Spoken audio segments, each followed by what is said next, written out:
전당대회 후보 마지막 TV 토론회가 있었는데 뭐 나름 치열하긴 했어요. 보니까 저도 뭐 전체 다를 못 봤습니다만은 뭐 저 다 봤어요. 진짜요? 어떠셨나요? 한번 여쭤보고 싶어요. 뭐 서로 뭐 그 뭐라 그러지? 감상평. 뼈를 우려내듯 그렇게 계속 같은 질문을 하냐고. 네. 그 김민석, 송영길 후보 측에서 정청래 후보를 2대1로 공격하더라고요. 네. 근데 정청래 후보는 꼭 2대1 그다음에 3대1을 얘기해. 그러니까 이재명 대통령 포함인 것 같아. 2대1, 3, 그다가 이제 그렇게 하면 너무 표가 나니까 100대1 이렇게 얘기를 하던데 아무튼 그 송김 커플도 계속 우려내더라고. 그 예를 든다면 봉이 김선달서부터 시작을 네. 해가지고 우려내면서 여러 가지로 난타전이 있었는데 네. 칭찬하라 그러니까 그거는 좀 정치인 나왔던 것 같아요. 막 칭찬하는 것 같이 하다가 송영길 후보가 그랬나 정청래 후보한테 만주 변호사 같이 그러니까 뭐 제대로 아는 것도 없으면서 뭐 이렇게 아는 척하냐 그 소린 것 같아. 법사위원들 잘했다고. 정청래 후보는 또 송영길 후보한테 그동안 뭐 여러 가지 커리어도 많고 그러니까 이제 원로로서 뭐 이런 말 상인 고문하셔라. 그다음에 김민석 후보는 그 정청래 후보한테 아마 1번 뽑으라고 이렇게 뭐 젓가락으로 짜장면을 뭐 튀겠다 그러면서 그거 하고 또 인상에 남는 거는 뭐 난타전은 늘 나왔던 주제니까 이재명 대통령이 당대표가 되면 만찬에 초대 안 되면 누구를 초대하겠느냐 맞아요. 했을 때 각각 특색 있게 답변을 하더라고요. 김민석은 정청래, 정청래는 자기 부인. 송영길은 김용. 그러니까 송영길 후보가 그래도 당대표 한 번 해가지고 참 여러 가지로 정치적으로 머리가 싹 빨리 돌아간다는 생각이 들더라고요. 제가 볼 때 이번에 가장 퍼포먼스나 말을 제일 잘하는 사람은 송영길 후보 같아요. 이게 보여 당선권과는 아무 상관이 없으니까 그냥 자기 마음대로 실력 발휘를 아주 소신껏. 제가 이런 생각도 해봤어요. 송영길이 저 자리에 없었다면 당대표 선거는 어떻게 진행됐을까? 양상이 또 달라졌을 달라졌을 것 같고 그래서 이재명 대통령이 그 무려 8박 10일에 유럽 장기간의 순방을 다녀와서 맞아. 그날 저녁 한번 하시죠. 저녁 한번 하시죠에 뭐 어떤 대화 내용이 오갔는지는 우리가 그냥 유추해 볼 뿐인데 그런 부탁을 했을 것 같아요. 자, 이거 이 양자 구도로 가면 당내의 그 구도가 더 선명해져서 갈등이 치열해진다. 그러니까 그 사이에서 완충 역할도 좀 하고 그러면서 김민석 후보 편을 좀 들어주면서 이게 끝까지 가면 그래도 이번 전당대회가 흥행도 하고 나한테도 좀 덜 부담되지 않겠느냐 뭐 이런 정도의 속 얘기를 했을 가능성이 있겠다라는 생각이 들고 그걸 충실히 송영길 후보가 진행하고 있는 것 같아요. 역할을 그렇게 했다. 뭐 충분히 일리가 있어 보여요. 뭐 저 일리 있는 얘기만 합니다. 그럼요. 아니, 그 얘기만 했겠어. 앞으로 그다음에 떨어지면 줘야 될 거 아니야. 여러 역할들을 고려해 보겠다. 뭐 외교부 장관 교체할 때가 됐다던데 이런 식의 얘기를 했겠죠. 요즘 그러고 보니까 교체설은 오래전부터. 그러니까 근데 요즘 조현 외교부 장관이죠. 그렇게 미워한대요. 난 들은 얘기. 대통령이 왜요? 근데 조현이 왜 원래 외교관 출신이잖아요. 외교관 출신이기 때문에 외교관 출신들은 아니지. 기본적으로 보수성이 있고 그래. 대미 중심 외교관이 있고 이래요. 너무 요즘 없잖아요. 외교부 장관 눈에 너무 안 띄어. 아니 지금 안 떼야지. 그러니까 동맹파 자주파 그 긴장이 상당히 오래 갔다 그러고 저도 들은 얘기라 제가 검증할 수는 없어요. 외교가에서 그런 얘기가 외교부 장관뿐만이 아니라 저 청와대 안보실장까지. 그러니까 저는 사실은 외부에서 들었는데 외부라는 건 다른 나라. 근데 무슨 얘기를 하냐면 그래서 나름대로 그래도 대화가 통하는 사실 조연은 친미파도 아니에요. 그렇다고 무슨 그런데도 그런 얘기가 들리다 보니까 동맹 파트너국에서도 은근히 신경을 쓰는 것 같더라고요. 그러니까 최근에 조현 장관은 저는 미셸 스틸 박 그 대사 부부가 찾아갔었을 때 한번 그거 뉴스 난 거 빼놓고는 거의 못 본 것 같은데 최근에 그러니까 저는 잘 모르는데 외교를 최근에 제가 그냥 느끼는 바는 소위 말하는 동맹파는 거의 몰라간 것 같은데 정부 내에서 이재명 정부 내에서 입지가 너무 축소됐다고 해야 되나? 거의 발언권이 없어진 것 같아요. 위성락 실장이나 조현 외교부 장관이나 이재명 대통령이 그 외교하고 안보하고 부동산을 보면 뭐가 중도 확장이라는 건지 뭐가 보수라는 건지 나 좀 이해가 좀 안 되는 측면이 말로만 있죠. 그래 말로만 맨날 말은 뭐 다 하죠. 저는 안 좋은 사례인데 정말 대통령 앞으로 대통령 선거에서 나오는 공약을 솔직히 다 못 믿겠어요. 당연하지. 아니 부동산 뭐 세금으로 집값 잡지 않겠다. 그러니까요. 가장 대표적인 거죠. 그때 지킬 줄 알았어? 아니 안 지킬 건데 이래버리면 할 말이 없잖아요. 아니 솔직히. 정치인한테 가장 중요한 건 신뢰예요. 예. 아 정말 좀 안 좋은. 돈으로 그러면 안 돼. 이 국민들은 또 자기 이해하고 직결되는 문제에 대해서 얼마나 예민한데. 그러니까요. 하여튼 뭐 어제 나온 그 토론회에서 김민석 후보와 이제 소영길 대표는 그 정청래 대표의 어떤 지방선거 승리 선언에 대해서도 상당히 뭐 거짓말한 거 아니냐. 근데 문제는 어제 토론회로 끝난 게 아니었고 오늘 아침에 소영길 후보가 라디오 방송에서 이런 얘기를 했습니다. 한번 영상을 한번 보여주시죠.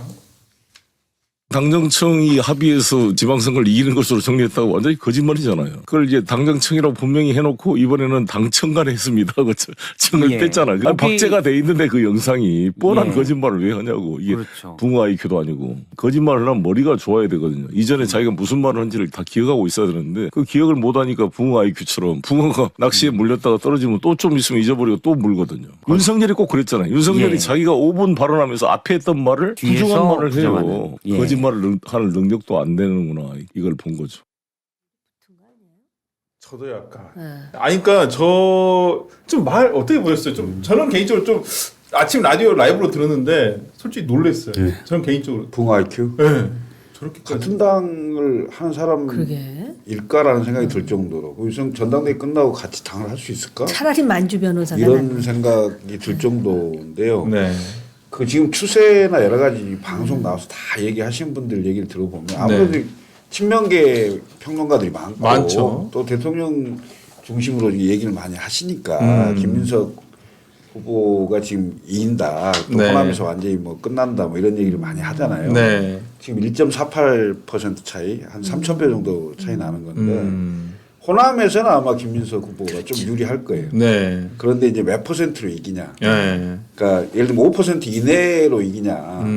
이런 정도면 서울 경기가 지금 모르겠네. 굉장히 안 좋다는 거예요. 그렇죠. 김민석 후보에게. 네. 왜냐하면 이재명 대통령 지지율이 지금 아까 38.4% 네. 여기에 보면 서울은 30%가 안 돼요. 29. 몇 %야. 네. 이 지지율로 보면 그 이재명 대통령이 후원하는 김민석 후보가 썩 좋아 보이지 않는 구조죠. 그다음에 최근에 지금 김민석 후보가 저는 이런 얘기를 왜 했는지 모르겠는데 공소 취소를 뭘 할 것처럼 얘기하고 한겨레 인터뷰. 한겨레 인터뷰에서 네. 그게 굉장히 뜨악했어요. 만약에 김민석 후보가 당대표가 되면 네. 연임 개헌에 그다음에 공소 취소를 추진할 것처럼 느끼는 뉘앙스 이런 것을 과연 민당의 그 권리 당원들이 무슨 전략적 투표 뭐 전략적인 판단을 한다고 해서 김민석을 할 거냐라고 봤을 때 저는 상식적으로 또 그게 아닐 수 있다. 특히 서울 경기 같은 경우는 경기도에 지금 추미애 지사하고 정청래 후보하고 이해관계가 맞아요. 왜 맞는 거예요, 근데? 정청래 후보는 명시적으로 다음 대권에 대한 생각이 지금 없다고 얘기를 하는 거예요. 김민석 대표 후보는 다음 대권에 생각이 있는 거예요. 그럼 추미애 지사가 봤을 때는 정청래 대표가 되는 게 공정성이 더 있다고 생각할 수도 있고 자기하고 색깔이 더 맞다고도 할 수 있어요. 그래서 김민석 당대표가 되면 본인이 나중에 경선하는데 굉장히 불공정하게 느낄 수도 있고 야 이게 쉬워 보이지 않는다라는 생각을 할 수도 있단 말이죠. 네. 그러니까 실제 추미애 지사는 이미 대권 플랜을 가동하고 있다고 봐야 돼요. 왜냐하면 그 경기도 재정 얘기하고 막 이런 게 이재명 대통령하고의 일정 부분 차별화도 각오하는 거예요. 왜? 이재명 정부가 성공한 정부가 돼서 지지율이 높은 상황에서는 정권 재창출이 이재명 대통령하고 가는 게 더 낫겠죠. 그렇죠. 근데 그게 아니고 벌써부터 지금 지지율이 흔들리고 네. 내임덕이 빨리 오는 상황이 되면 모든 책임은 이재명 대통령으로 갈 건데 네. 거기하고 차별화되는 게 훨씬 정권 재창출 또는 그 추미애 지사 입장에서 더 낫다고 생각할 수도 있는 거예요. 그러면 정청래 대표 후보하고 이해관계가 더 맞아떨어질 가능성이 있다. 그래서 공개적으로 지지한다는 얘기를 한 거 아니에요? 네. 네, 그래서 경기도 표심도 상당히 그 영향이 있을 수 있다. 그러면 진짜 호남에서 진짜 큰 차이가 안 나면 예. 수도권 올라왔을 때 진짜 예측을 못 하겠네요. 더 재밌는 건 우리가 지금 전혀 관가하고 있는 게 네. 국민 여론조사예요. 근데 그건 어차피 역선택 방지 조항이 있잖아요. 30%인데 네. 이게 보통 우리가 나오는 게 ARS 조사가 많이 나오면 네. 거의 비슷하게 나와요. 그렇죠. 네. 근데 그 직접 사람이 물어보는 조사였잖아요. 네. 그 조사로 하면 다르게 나온다는 거예요. 다르게 나오는 조사들이 있다는 거고. 근데 ARS인가요?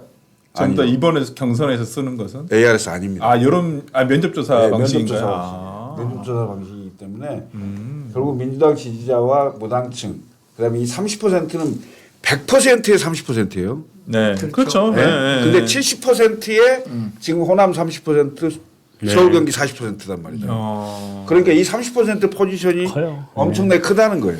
근데 저는 올라서 그러는데 근데 전화를 받았어요. 네. 그러면은 민주당 지지자예요, 국민의힘 지지자 이렇게 그렇게 물어봐요. 물어보죠. 그럼 내가 민주당 지지자예요. 그러면 네. 계속 이어간다는 거 아니에요? 그렇죠. 네. 그 역선택 되겠네. 될 수도 있죠. 됩니다. 그러니까 아주 전략적으로 국민의힘 지지자가 나 민주당 지지자라고 답하고 할 그렇죠. 할 수는 수도 있는 거죠. 있죠. 근데 그게 실제로 위험하다. 2024년에 한동훈 그 국민의힘 대표 네, 시절에 네. 당심과 민심에 역선택 방지 조항 해서 했는데 거의 같게 나왔고 맞아요. 지난번에 정청래 당대표가 될 때도 네. 거의 맞아요. 비슷하게 나왔어. 네. 물론 권리당원이 조금 더 정청래 네. 후보에게 네. 유리하게 맞아요. 나왔기 때문에 그게 대세에 영향을 줄 정도가 될 수 있을까? 저는 그 우리 김 의원님 말씀하신 거랑 조금 다르게 생각하는 게 지금 이재명 대통령이 흔들리기 때문에 오히려 김민석 찍어줘야겠다는 호남 사람들 많은 거 아니에요? 아, 결집이. 왜냐하면 야 네. 큰일 났다 정청래 돼갖고 네. 이재명 대통령하고 뭐 좀 삐걱거리면 호남 반도체 이거 잘 안 될 것 같은데 네. 더군다나 지금 그 막 주식시장에서 그렇죠. 주가 반토막 났잖아요. 그렇죠. 그러면서 이거 약속을 했는데 언제 우리 동네에 호남 반도체 공장이 생길지 모르는데 이거 못 박으려면 강력한 리더십 갖고 그냥 밀어붙여야 되는데 그러니까 조금 공포심이 안 생길까요? 저는 그 일종의 그걸 공포 마케팅이라고 그럴 수 얘기하는데 있죠. 네. 너네 이거 김민석 안 되면 반도체 어떻게 없어? 될지 모른다. 반도체 없어? 이런 식으로 막 해버리니까 그럼 김민석 뿌직어야지. 네. 이런 식으로 할것 그래서 같아요. 호남이 조금 김민석이 유리할 수 있고 그다음에 지난 월요일 날 광주공항을 폐쇄했잖아. 네. 그러니까 그건 결국은 그 구마모토가 3년 2개월 만에 그렇죠. 예. 생산을 했잖아요. 그렇죠. 그러니까 그 3년 2개월 이내에 네. 광주에도 한다라는 네. 전격성을 보여준 거잖아요. 그러니까 이게 그 뒤로 돌릴 수 없는 그 상황을 만들겠다라는 네. 거고 그래서 그런 영향이 좀 있을 거예요. 그래서 광주 전남 호남에서는 김민석이 조금 유리한데 그게 과연 어느 정도를 더 많이 얻을 수 있느냐의 문제고 그다음에 서울 경기는 분위기가 좀 다른 것 같다는 느낌이고 그다음에 전체 여론조사도 김민석이 앞선다고 볼 수 없다라는 거예요. 그러니까 그러면 결국 7대 3 중에 거의 7, 8이 1등 할 겁니다. 47, 8이 1등하고 오케이. 2등이 거의 43에서 45 정도 나올 건데 결국 선호투표를 가더라도 7대 3이나 7.5 대 2.5를 하더라도 48 정도 가면은 50이 넘는다는 거예요. 그렇죠. 네, 이제 그런 결국에 누구예요? 결국엔 누구야? 아, 예측하기 힘들다는. 거의 정청래가 얻는다고? 제 생각에는 진짜 초박빙의 승부가 될 수 있다. 그 뉴스토마토 여론조사 보셨어요? 네.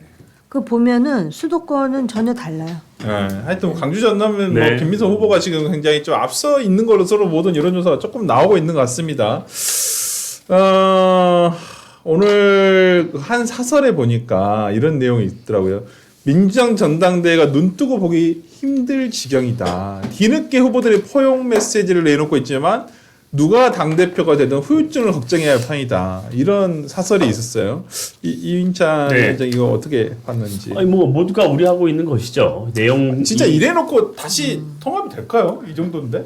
통합을 하는 척을 하겠죠. 그런데 이제 진짜 이 분열은 총선을 앞두고 또 터질 것이고. 네. 그런데 그 과정이 굉장히 조금 우려가 되죠. 저희가 야당이 우려하는 건 하나예요. 네. 집권 여당이 이런 식으로 분열하고 네. 미래 비전 국민 목소리를 듣지 않고 네. 본인들의 과거 파멸만 하고 네. 본인들에 대해서 분열적 이런 행동만 하면 네. 국정 운영이 잘 되겠습니까? 좋아하는 게 아니라 지금 이재명 전 정원영 좋아하진 않아요. 왜냐하면 진심으로 이재명 대통령의 국정 운영 자체가 지금 굉장히 잘못된 방향으로 가고 있는데 네. 그러면 그것을 국회가 바로잡아야 하는 노력을 해야 되잖아요. 네. 근데 여당 자체가 이렇게 분열을 하고 내부 싸움만 한다면 지금 야당 목소리 더 안 듣잖아요. 그렇게 되면 대한민국 국정 방향 자체나 이런 것들이 산으로 갈 수밖에 없어. 우려가 돼요. 아니 근데 김민석 대표가 만약 후보가 대표가 되면 대통령의 이러한 잘못된 세제 정책이라든지 뭐 보안수사권 폐지라든지 이런 것들을 고쳐갈 수가 있어요. 그 얘기를 저도 굉장히 가까운 민주당 진영에 있는 분들이 해요. 그분은 이제 정청래 후보 쪽이랑 가까운 사람인데 네. 그 얘기를 정확히 합니다. 뭐라고요? 만약에 김민석 총리가 된다면 네. 정말 민주당이 없어질지도 모른다. 왜요? 이렇게 되면 김민석 후보가 당대표가 되면 네. 너무나 대통령을 옹호하려는 잘못된 방향으로 보조를 맞추는 쪽으로 너무 가속화할 거라는 거예요. 공소 취소나 세법 개정안이든 네. 이런 것들을 너무 잘못된 방향으로 가야 되는데 네. 그것을 속도 조절을 하거나 거기서 조금이라도 국민 목소리를 담으려고 하거나 이런 노력 자체나 이런 브레이크 자가 전혀 안 들어갈 거라는 거죠. 그렇게 된다면 당장은 보이지 않지만 종국에 가서는 민주당이 존립하기 어려울 정도로 상처를 입을 수 있다. 이게 이제 정청래 후보 쪽이 그쪽 진영을 설득하는 논리입니다. 그러니까 이재명 대통령은 민주당이라는 플랫폼을 활용해서 대통령이 됐지만 이미 됐다. 앞으로 민주당은 영속적으로 가야 된다. 그런데 민주당이 대통령의 사법 리스크까지 다 동조하고 잘못된 방향을 우리가 보조를 무조건적으로 맞춘다면 민주당이 영속적으로 갈 수 있느냐? 총선 이길 수 있느냐? 네. 이런 질문을 던지더라고요. 알겠습니다. 뭐 우리 시청자분 알아서 뭐하게요님이 민주당의 제사장 정치가 이제 지긋지긋하다.